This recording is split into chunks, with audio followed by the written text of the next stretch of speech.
নমস্কার দর্শক বন্ধুরা, ভক্তিকথা চ্যানেলের আরও একটি নতুন ভিডিওতে আপনাদের সুস্বাগতম। আজ এই ভিডিওর মাধ্যমে আপনাদের সামনে এমন একটি বিষয় আলোচনা করব যার মাধ্যমে আপনি আপনার যে কোনো রকম দুঃখ বা হতাশাকে দূর করতে সক্ষম হবেন।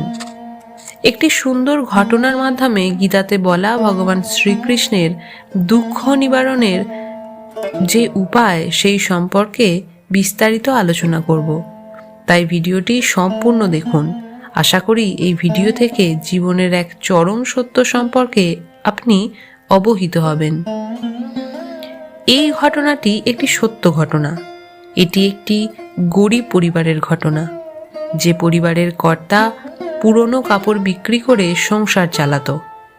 তার পরিবারে ছিল সে, তার স্ত্রী এবং তাদের এক পুত্র ও এক কন্যা।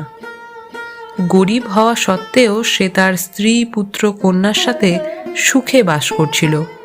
পরিবারের কর্তা নিজের সন্তানদের ভালো শিক্ষা দেওয়ার পাশাপাশি খুব যত্নে মানুষ করছিল।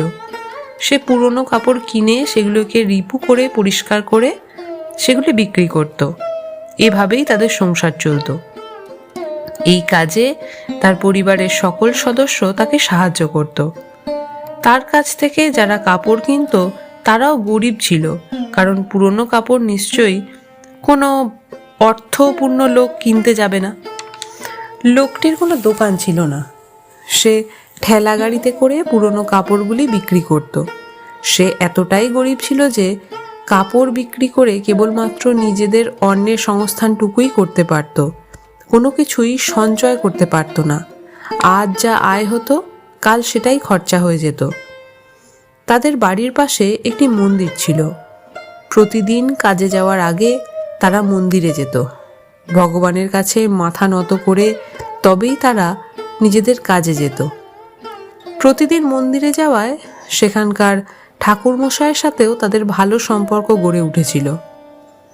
সেই পরিবারের কর্তাসহ সকলেই খুব পরিশ্রমী ছিল। তারা সামান্য আয় করলেও তাতেই তারা খুশি ছিল।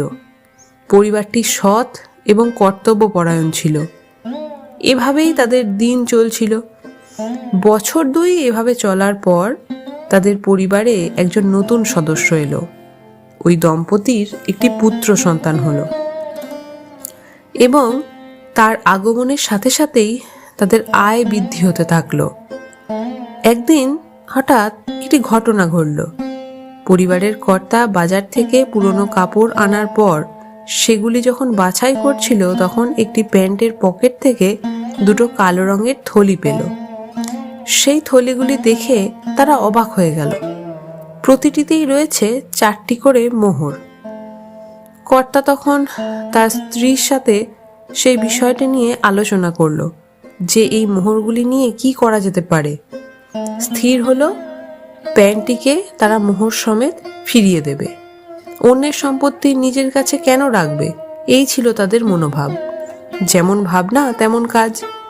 তখনই সে মোহরশুদ্ধ প্যান্টটি নিয়ে গেল সেই ব্যবসায়ীর কাছে যার কাছ থেকে সেই প্যান্টটি এনেছিল। ব্যবসায়ীকে সে জিজ্ঞাসা করলো যে এই প্যান্টটিকে সে কোথা থেকে এনেছে এবং এই প্যান্টটি কার। তখন ব্যবসায়ী জানালো, কিছু ছেলে বাড়ি বাড়ি গিয়ে পুরনো জামা কাপড় সংগ্রহ করে দিয়ে আমার কাছে নিয়ে আসে। আমি হিসাব রাখি না কোথা থেকে কি জামা কাপড় আসছে বা এটি কার, আমি বলতে পারবো না।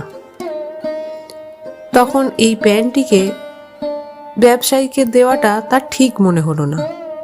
অন্যদিকে প্যান্টটি তার আসল মালিককে ফেরত দিতে হবে। তাই সে ঠিক করলো সে পুলিশের কাছে যাবে। পুলিশের কাছে যখন গেল দেখলো পুলিশ তখন একজনের কাছ থেকে ঘুষ নিচ্ছে। লোকটি তখন স্থির করলো এই মোহর সমেত প্যান্টটি কখনোই পুলিশের কাছে দেওয়া যাবে না। তখন সে সেখান থেকে ফেরত এলো বাড়িতে। বাড়ি ফিরে সে তার স্ত্রীর সাথে পুরো বিষয়টা আলোচনা করলো এবং তারা স্থির করলো যে সকালে মন্দিরে গিয়ে পুরোহিত মশাইয়ের কাছে সমস্ত বিষয়টি জানাবে। সকাল হতেই তারা মন্দিরে গেল এবং পুরোহিত মশাইকে গিয়ে বিষয়টি জানাতে উদ্যত হলো। মন্দিরের ঠাকুরমশাই সমস্ত বিষয় শুনলেন এবং বললেন যে তোমরা অনেক চেষ্টা করেছো তোমাদের তরফ থেকে এই মালিককে খুঁজে পাওয়ার, কিন্তু তোমরা তাকে পাওনি। তাই হয়তো ভগবান তোমাদের দারিদ্র্য ও অভাব দূর করার জন্যই তোমাদের ভক্তি দেখে প্রসন্ন হয়ে এই প্রসাদ তোমাদের দান করেছেন। ঠাকুরমশাই তাদের বললেন এগুলিকে ভগবানের প্রসাদ মনে করে যেন তাদের কাছেই তারা রেখে দেয়। এইবার ওই দম্পতি এই কথাটি ঠিক মনে হলো। তারা সেই মহামূল্যবান 8টি মোহর নিয়ে ঘরে ফিরে এলো। তারা স্থির করলো 8টির মধ্যে 4টি তারা বেচে দেবে। সেই মতো জুহুরির কাছে 4টি মোহর বেচে তারা সেখান থেকে অর্থ এলো এবং যে অর্থ এলো সেটি দিয়ে তারা একটি জমি কিনলো আর সেই জমির ওপর একটি দোকান তৈরি করলো। সেই দোকানে তারা এবার নতুন বস্ত্র বিক্রি করতে লাগলো। দেখতে দেখতে তাদের ব্যবসা প্রচুর বাড়তে লাগলো। এরপর তারা একটি বাড়ি কিনলো, তারপর গাড়ি কিনলো।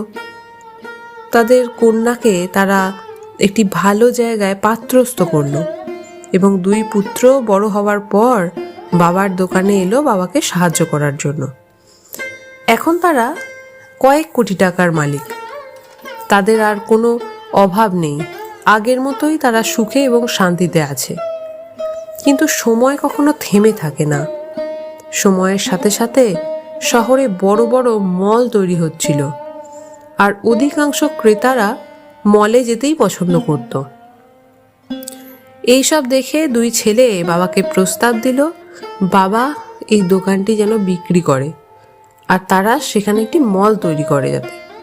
কিন্তু তাদের বাবা এই বিষয়টি কিছুতেই মানতে রাজি নয়, কারণ এটি তাদের প্রথম দোকান। সেই দিন রাতেই তাদের দোকানে আগুন লাগলো। সেই খবর পেয়ে তারা দোকানে এলো এবং এসে দেখলো সমস্ত কিছু পুড়ে শেষ হয়ে গেছে।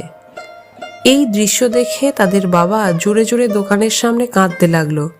সেই কান্না দেখে বড় ছেলে বলল, শান্ত হও বাবা, আমি দোকানের ভালো দাম পাচ্ছিলাম, তাই তোমাকে না জানিয়ে আগেই দোকান বিক্রি করে দিয়েছিলাম।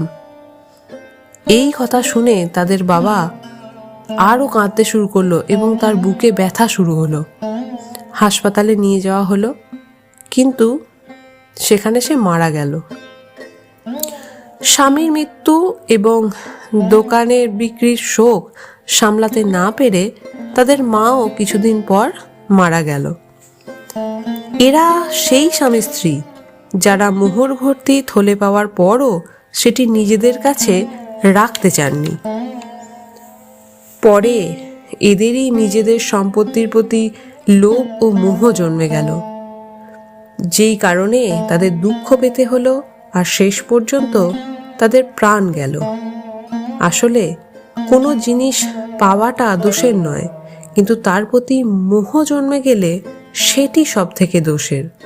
এই জন্য ভগবান শ্রীকৃষ্ণ গীতার 2য় অধ্যায়ের 38 নম্বর শ্লোকে বলেছেন, সুখে যেমন অত্যন্ত আনন্দিত হয়ে নেচে ওঠা ঠিক নয়, ঠিক তেমনি দুঃখে অত্যন্ত দুঃখিত হয়ে সম্পূর্ণ ভেঙে পড়া কখনোই উচিত নয়। ভেবে দেখবেন কথাটি 100% সত্যি। কোনো জিনিসকে পাওয়ার আনন্দ যতটা বেশি ঠিক, তেমনি সেই জিনিসকে হারানোর দুঃখটাও ততটাই বেশি। আর বিষয়টি আমরা সকলেই জানি, পরিবর্তনই হলো সংসারের নিয়ম। আজ যেটা আমার আছে, কাল সেটা আমার কাছে নাও থাকতে পারে। যখনই কোনো বিষয়ে অত্যন্ত খুশি হবেন, তখনই এই বোধটি জাগিয়ে রাখাটাও জরুরি যে এই খুশিটা পরবর্তীতে নাও থাকতে পারে। জীবনে সুখে ও শান্তিতে থাকার এটাই একমাত্র রাস্তা। ভিডিওটি ভালো লাগলে একটি লাইক করবেন এবং প্রিয়জনদের সাথে শেয়ার করবেন। এই রকম ভিডিও দেখতে হলে চ্যানেলটি সাবস্ক্রাইব করবেন। মঙ্গলময় ঈশ্বরের কাছে প্রার্থনা করি আপনার মঙ্গল হোক। জয় শ্রীকৃষ্ণ। রাধে রাধে।